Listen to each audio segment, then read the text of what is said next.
رسول اللہ صلی اللہ علیہ وآلہ وسلم کے خلاف جنگوں میں لڑنے والے جتنے بھی سردار تھے وہ ابو جہل ہو، عتبہ یا ابو سفیان، سب کے سب کا تعلق بنو امیہ سے تھا۔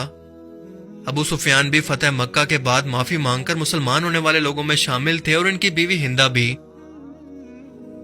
غزوہ بدر میں جب بڑے بڑے سردار مارے گئے جو کہ بنو امیہ سے تھے تو ابو سفیان کے پاس بنو امیہ کی سرداری آ گئی، جس کے بعد وہ ہر جنگ کے اندر ان کے سردار بن کر مسلمانوں کو ختم کرنے کے لیے ہر ممکن کوشش کرتے رہے، مگر جب دیکھا کہ مسلمانوں کو روکنا اب ناممکن ہے تو جان بچا کر مسلمان ہو گئے اور ان کے بیٹے معاویہ اور بیوی ہندہ نے بھی اسلام قبول کر لیا۔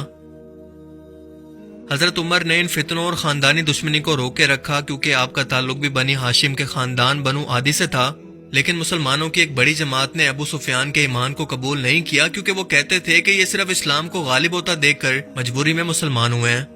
اسی لیے نہ کوئی ان کے پاس بیٹھنا پسند کرتا اور نہ ان کو مسلمان ہونے کے بعد وہ عزت ملتی جو کہ ایک سردار کو ملنی چاہیے۔ اسی لیے ایک روز وہ نبی پاک صلی اللہ علیہ وآلہ وسلم کی بارگاہ میں حاضر ہو کر اپنی یہی کھوئی ہوئی عزت کو مسلمانوں کے اندر بحال کرنے کے لیے درخواست کرنے پہنچے کہ آپ میری بیٹی ام حبیبہ سے شادی کر لیں تاکہ میں بھی حضرت ابو بکر اور عمر کی طرح سسر کا درجہ حاصل کر کے مسلمانوں کے اندر اپنی عزت کو بڑھا سکوں۔ دوسرا، مجھے بھی امیر بنا کر مسلمانوں کے ساتھ کچھ جنگوں کے اندر بھیج دیں، اور تیسرا یہ کہ میرا بیٹا معاویہ جو کہ پڑھنا لکھنا جانتا ہے آپ اسے کاتب وحی رکھ لیں۔ آپ صلی اللہ علیہ وآلہ وسلم نے تمام شرطیں مان لی کہ جہاں پر کئی سو کاتب وحی موجود ہیں تو وہاں پر کسی کی دل جوئی کی خاطر ایک اور صحیح،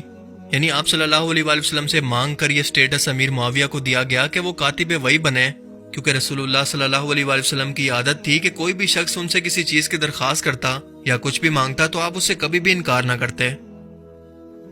نبی کریم صلی اللہ علیہ وآلہ وسلم نے ایک بار معاویہ کو کسی ضروری کام سے طلب کیا تو جواب ملا کہ وہ کھانا کھا رہے ہیں، دوسری بار کچھ ٹائم کے بعد پھر بلایا تو جواب آیا کہ ابھی تک کھانا کھا رہے ہیں۔ آپ صلی اللہ علیہ وآلہ وسلم نے یہ سن کر فرمایا کہ اس کا پیٹ کبھی نہ بھرے،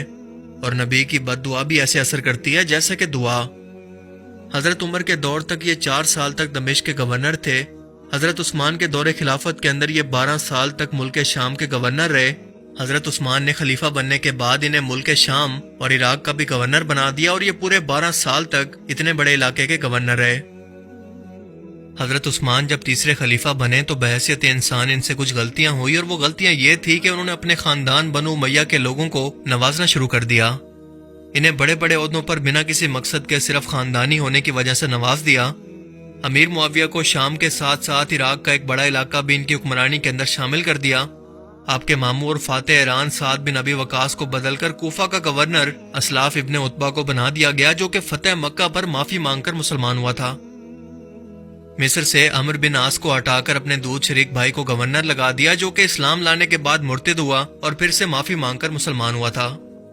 عراق میں ولید کو امیر بنا دیا گیا جس نے مسجد کے اندر ایک روز شراب پی کر نماز پڑھا دی، اور اس کے بعد مسلمانوں کے اندر حضرت عثمان کے خلاف بغاوت بڑھنے لگی جن کے اندر صحابہ کرام کی اولادیں بھی شامل تھی، مگر یہ قصور حضرت عثمان کا نہیں تھا۔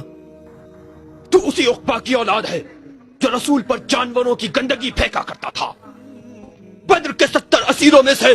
عقبہ ہی ایسا شخص تھا جسے رسول کے کہنے پر قتل کر دیا گیا۔ یہ وہی ولید ابن عقبہ ہے جو بحکم مؤلفۃ قلوبہم مسلمان ہوا۔ قرآن فاسق کہے اس کی بات کا اعتبار نہ کرو۔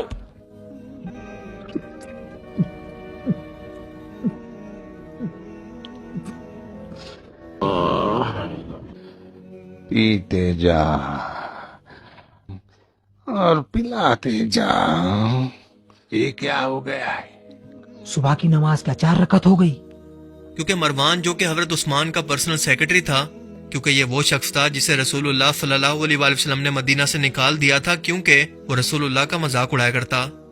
اسے واپس بلا کر اپنا چیف سیکرٹری حضرت عثمان نے لگا دیا صرف اور صرف اپنا خاندان بنو امیہ ہونے کی وجہ سے۔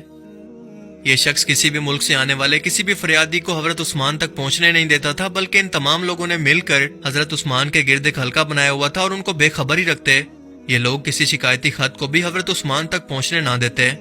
یا پھر مروان خود سے کوئی اونٹ پٹانگ جواب لکھ کر اور اس پر حضرت عثمان کی مہر لگا کر واپس بھیج دیتا، جس سے لوگوں کا غصہ اور زیادہ بڑھنے لگا۔ بنو امیہ کے گورنرز نے لوگوں کا جینا حرام کر رکھا تھا، اور یہ بات تب کھلی جب ولید کا واقعہ ہوا، یعنی اس نے شراب پی کر فجر کی نماز پڑھائی اور ایک سوالی شکایت لے کر مدینہ پہنچا۔ تب حضرت عائشہ رضی اللہ تعالیٰ عنہ نے حضرت عثمان کی خدمت میں پیش ہو کر نبی کریم صلی اللہ علیہ وآلہ وسلم کے نالین مبارک اٹھا کر ہوا میں لہرا کر فرمایا کہ ابھی تک تو نبی کریم صلی اللہ علیہ وآلہ وسلم کے نالین مبارک بھی پرانے نہیں ہوئے اور اسلام کا نقشہ بدل دیا گیا ہے، اس کا نظام تباہ کر دیا گیا ہے، آپ کو بنو امیہ نے بے خبر رکھا ہے۔ اور یوں تمام حالات کھل کر حضرت عثمان کے سامنے آ گئے۔ ان کو اصل حالات کی خبر ہوئی اور انہوں نے ولید کو بلا کر کوڑے لگوائے، لیکن اب تک بہت دیر ہو چکی تھی، مسلمانوں کا غصہ حد سے بڑھ چکا تھا اور یوں دیکھتے ہی دیکھتے 2000 کے قریب باغی مدینہ کے اندر جمع ہو گئے۔